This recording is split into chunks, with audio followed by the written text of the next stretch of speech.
Em junho realizam-se as primeiras eleições europeias após a pandemia, o início da guerra em território europeu e a crise energética. Desafios que surgiram a par de outros já existentes, como a crise climática.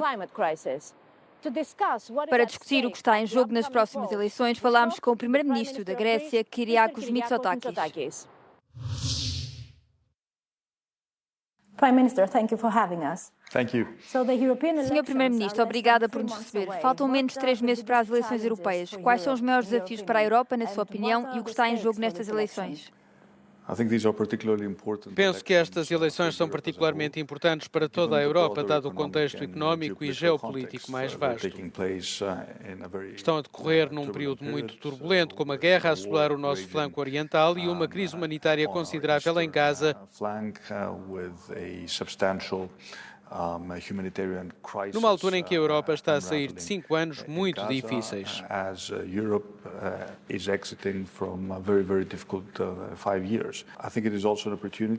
Penso que esta é também uma oportunidade para fazermos um balanço do que alcançamos durante o último ciclo eleitoral europeu e destacar os êxitos significativos da União Europeia. Graças à cooperação de todas as instituições, conseguimos defender-nos com êxito contra a Covid.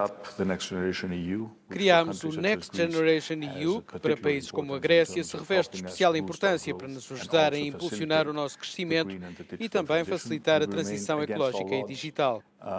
Mantivemos-nos contra todas as probabilidades ou contra as previsões de alguns dos nossos inimigos, unidos no que diz respeito à Ucrânia.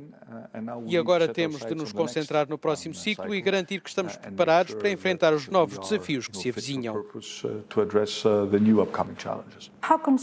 O que é que o preocupa no facto de haver cada vez mais vozes contra a Europa, vozes anti-europeias?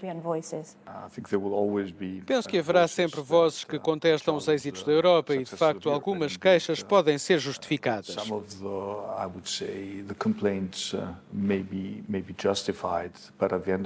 Mas se olharmos para o quadro geral, continuo firmemente convencido de que o futuro da União Europeia é risonho e a Europa tem sido capaz de dar resultados aos seus cidadãos.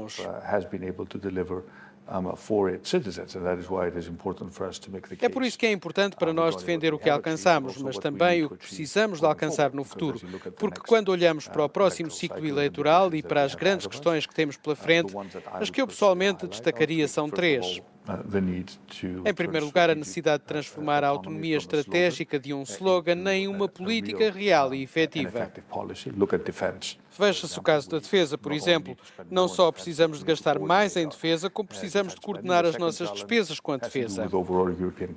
O segundo desafio tem a ver com a competitividade global da Europa. Como podemos garantir que a Europa continua a ser competitiva face à China, aos Estados Unidos e ao Sul global? Isto traduzir-se-á em melhores empregos e empregos mais bem pagos para os cidadãos europeus. O terceiro desafio é mais específico e mais setorial. Tem a ver com a agricultura e os nossos agricultores, numa altura em que a segurança alimentar ocupa um lugar de destaque na nossa agenda.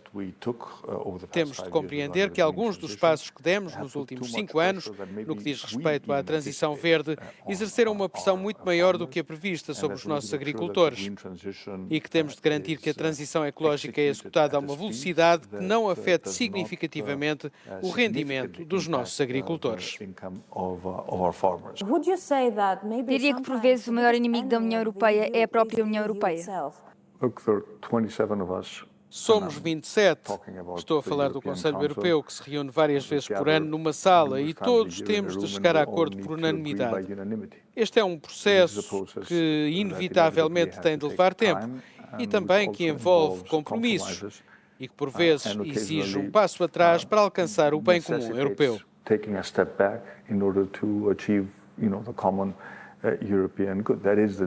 Essa é a natureza da União Europeia. Ao mesmo tempo que estamos a contemplar o alargamento europeu, temos também de procurar formas de tornar o nosso processo de decisão mais eficaz. Isso vai ser um exercício complicado, porque qualquer alteração exigirá novamente a unanimidade e o acordo de todos os Estados-membros. Temos de reconhecer que o que alcançamos na Europa é único na história do mundo. Atribuímos voluntariamente poderes a uma entidade supranacional e temos de estabelecer um equilíbrio adequado entre a tomada de decisões a nível europeu e a nível nacional que funcione todos os dias. Mas, mais uma vez, este é, entre aspas, o preço que temos de pagar para podermos colher os benefícios da participação na União Europeia.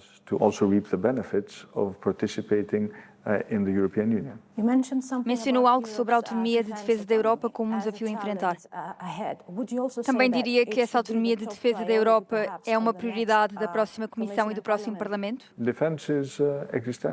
A defesa é fulcral, como nos apercebemos com a guerra na Ucrânia.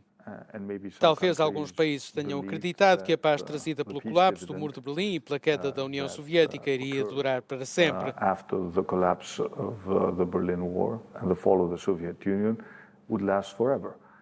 Mas isso provou ser uma falácia.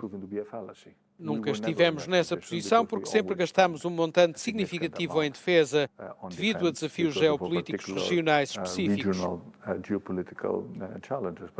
Agora compreendemos que todos nós precisamos de dar um passo em frente e gastar mais, mas também gastar de forma mais inteligente, ser mais coordenados, racionalizar a nossa aquisição de material de defesa, ter talvez mais campeões europeus que possam oferecer soluções de defesa avançadas a um nível mais competitivo que o atual.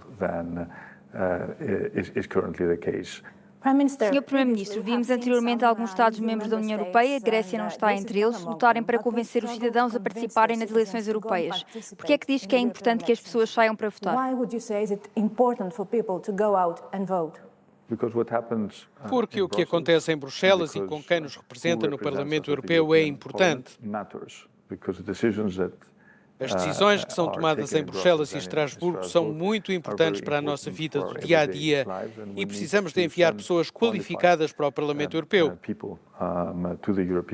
Porque, no fim de contas, estas eleições são para o Parlamento Europeu. Temos de garantir que o Parlamento é composto por cidadãos europeus representativos e colmatar o fosso entre a tomada de decisões em Bruxelas e o que os europeus querem de facto.